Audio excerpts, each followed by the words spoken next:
इस खबर के प्रायोजक हैं एएस ब्रांडेड लॉट वाला, लाल क्वार्टर, कृष्णनगर, दिल्ली।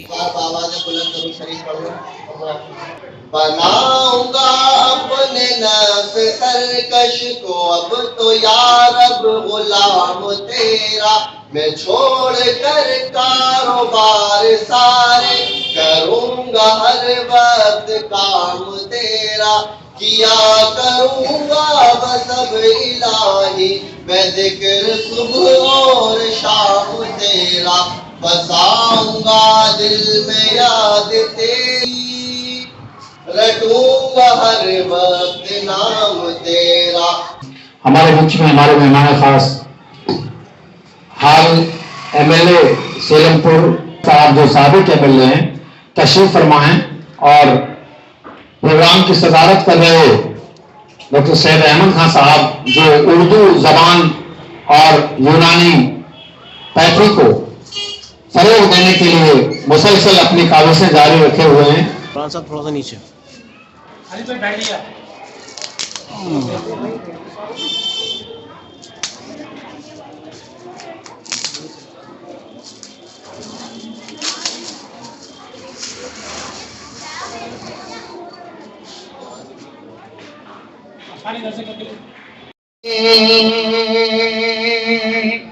इख्तिताम हो मौला जिंदगी का कुछ ऐसे, इख्तिताम हो रहा सर पड़ा हो सजदे में,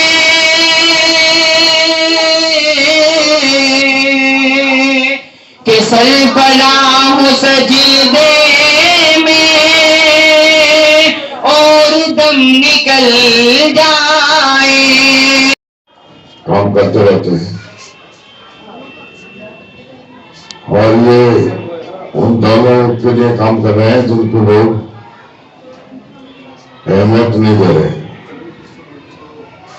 न लोगों को उर्दू की परवाह है न यूनानी की परवाह है। परवाह इसलिए नहीं है कि यूनानी में टाइम लगता है, फौरी इंजेक्शन लगवाओ और काम कर लो, भले ही उससे बीमारी खत्म हो या ना हो वो अलग बात है, लेकिन बहुत जल्दी में है हम सब लोग। मैं मुबारकबाद दूंगा मौलाना साहब सबको भी और मेहमानों को भी। अपने शानदार प्रोग्राम रखा और मैं इसके लिए मुबारकबाद देता हूँ और उम्मीद करता हूँ कि आगे भी कोशिश करते रहेंगे। हमारे लिए जो जिम्मेदारी लगाएंगे इंशाअल्लाह उसको पूरा करने की कोशिश करेंगे। अस्सलाम वालेकुम। माशाल्लाह बच्चे ने कुरान पढ़ा है और ये कुरान शरीफ चौधरी साहब आप भी थोड़ा सा कुरान शरीफ ऐड हो गए हमारे जो आए हैं।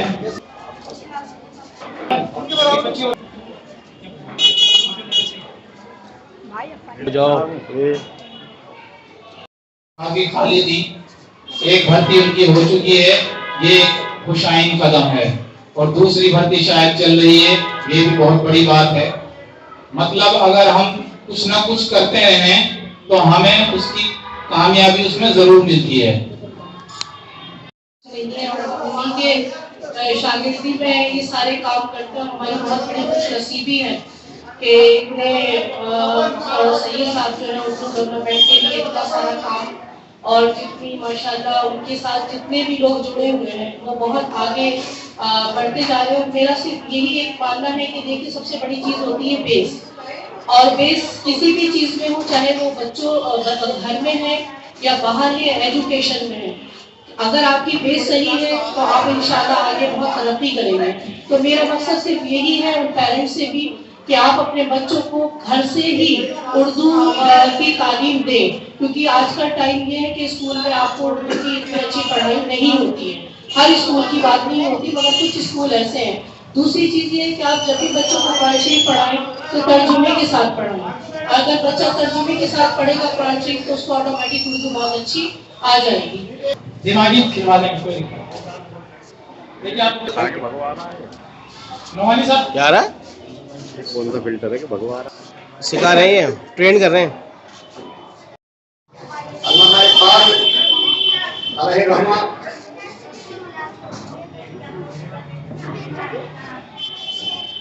ये हयात और खिदमत,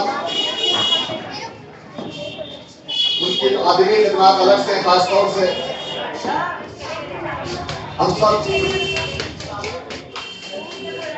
आपके रहने मिन्नत है कि आपके जरिया बहुत कुछ जानने समझने का मौका मिला। जब से आपने ज्वाइन किया और आपकी सलाहियत, आपके कारनामों की बुनियाद पर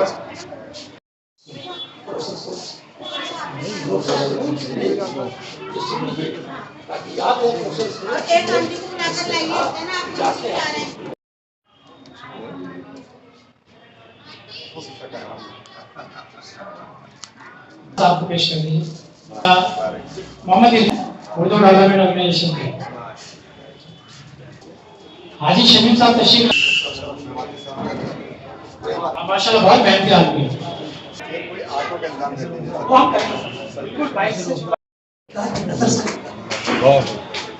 तो अल्लाह की नजर से देखने वाला मोमिन है, वो बसी की थोड़ी सी इतना खाली हो, मुझे बड़ा सफा होता है। ये शेख जुबैर साहब मेरे बहुत अजीज हैं, बड़ी बहुत आई लव, लेकिन मर्सिया खानी और एक नौजवान मर्सिया हौसला जी, और जमाना मर्सी तो नहीं है। मैं आपसे आजादी के बाद से दूसरी मरी नहीं और न मरने के कोई आसार नहीं। खामखा ये सन 65 में यूनानी की जरूरत नहीं थी, न कोई सैयद अहमद था, हकीम अब्दुल हमीद साहब जिनसे मेरे बड़े मनासिब थे, बड़ी मोहब्बत। ये अवामी एकता वेलफेयर सोसाइटी और उर्दू एकेडमी की जानिब से इस तरह का प्रोग्राम रखा गया है। यहाँ उर्दू और यूनानी को एक क्लब करके क्या कहना चाहेंगे? उर्दू और यूनानी लाजिम और मंजूर है। उर्दू और यूनानी आवाम के रोज़गार के लिए काफ़ी है। उर्दू से भी रोज़गार है और ये यूनानी से तो खैर है ही।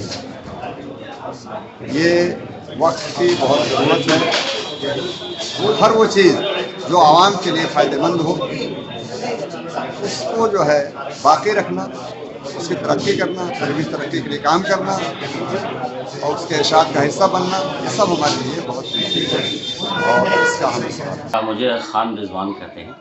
रिजवान साहब, आज आपने यहाँ अवामी वेलफेयर सोसाइटी का जो प्रोग्राम है उसमें शिरकत करी, क्या कहना चाहेंगे? हाँ, बहुत अच्छा प्रोग्राम है और इस तरह का प्रोग्राम होते रहना चाहिए, क्योंकि ये प्रोग्राम बेहद अहम मौजू पर था। खुशी इस बात की हुई कि तिब्बे यूनानी को उर्दू ज़बान से जोड़कर देखने की कोशिश की गई है। मुझे लगता है कि हिंदुस्तान में इस मौजू पर बहुत कम गुफ्तगू की गई है, इस पर गुफ्तगू होनी चाहिए। इसलिए होनी चाहिए कि तिब्बे यूनानी का उर्दू से बहुत पुराना रिश्ता है, तकरीबन 200-250 साल पुराना रिश्ता है कि जब तिब्बे यूनानी, जैसा कि हम जानते हैं कि यूनान से ये चीज़ें आई हैं, ये हिकमतें आई हैं, तो फ़ारसी और अरबी में, बिलखुसूस फ़ारसी में नाम उसका दवाइयों का नाम ही होते थे। उर्दू ने सबसे पहले इसको अडॉप्ट किया और उर्दू ने इसको इनकी इस्तिलाहों को ईजाद किया और फिर उसको फ़रोग़ देने की कोशिश की। तो इस तरह हम देखें तो तिब्बे यूनानी का उर्दू से बड़ा गहरा रिश्ता है। जोली साहब, आज आपने यहाँ यूनानी और उर्दू को एक साथ एक माला में पिरो दिया, क्या है, क्या इसका मकसद है? अवामी एकता वेलफेयर एसोसिएशन व उर्दू अकेडमी के ताउन से एक रोज़ा सेमिनार हमने रखा था, जिसकी सदारत प्रोफेसर अब्दुल हक साहब और डॉक्टर सैयद अहमद खान साहब ने की। तमाम मकाला निगार ने बहुत अच्छा यूनानी के फ़रोग़ के लिए, उर्दू के फ़रोग़ के लिए अच्छे से अच्छा मकाला पेश किया और हम शुक्रिया अदा करते हैं उर्दू अकेडमी का। और इस तरह से प्रोग्राम होते रहने चाहिए उर्दू के फ़रोग़ के लिए। जैसे हमारे सरपंच हैं डॉक्टर सैयद अहमद खान साहब, प्रोफेसर अब्दुल हक साहब और इस टीम का, पूरे टीम का मैं शुक्रिया अदा करता हूँ अपनी जानिब से, और आपके चैनल का भी। बहुत अच्छा सेमिनार हुआ, तमाम का शुक्रिया, जज़ाकुमुल्लाह खैर। बहुत अच्छा प्रोग्राम हुआ है। इस तरह के प्रोग्राम मुस्तक़बिल करीब में होते रहने चाहिए और मुबारकबाद के मुस्तहिक़ हैं हकीम अताउर रहमान अजमली साहब, जिन्होंने उर्दू अकेडमी के इश्तराक से अवामी एकता वेलफेयर एसोसिएशन ने इस प्रोग्राम को मुनक़िद किया है। और दौर हाजिर का सबसे अहमियत का हामिल ये मज़मून है उर्दू व यूनानी, इस पर बहुत ज़्यादा काम करने की ज़रूरत है, ज़मीनी सतह पे काम करने की ज़रूरत है। और हमारा ताउन हकीम अताउर रहमान अजमली साहब के साथ इंशाअल्लाह हमेशा है और हमेशा रहेगा। और इसमें मुस्तक़बिल में जो भी ज़रूरत पेश आएगी हम हर तरीके से तैयार हैं, हर तरीके से खड़े हैं। और मुस्तक़बिल करीब में भी इस तरह के प्रोग्राम ज़्यादा पुरज़ोर तरीके से पेश किए जाएंगे और उसका फ्रूटफुल एक रिज़ल्ट आएगा इंशाअल्लाह। जी मैडम, आज आपने भी इस प्रोग्राम में शिरकत करी है, क्या कहना चाहेंगी? मैं पहले तो डॉक्टर हकीम अजमली अताउर रहमान साहब का बहुत शुक्रिया अदा करती हूँ कि उन्होंने यूमी उर्दू डेवलपमेंट का इतना बड़ा प्रोग्राम किया जिसमें डॉक्टर सैयद साहब और बड़े बड़े दिग्गज लोग आए हुए थे।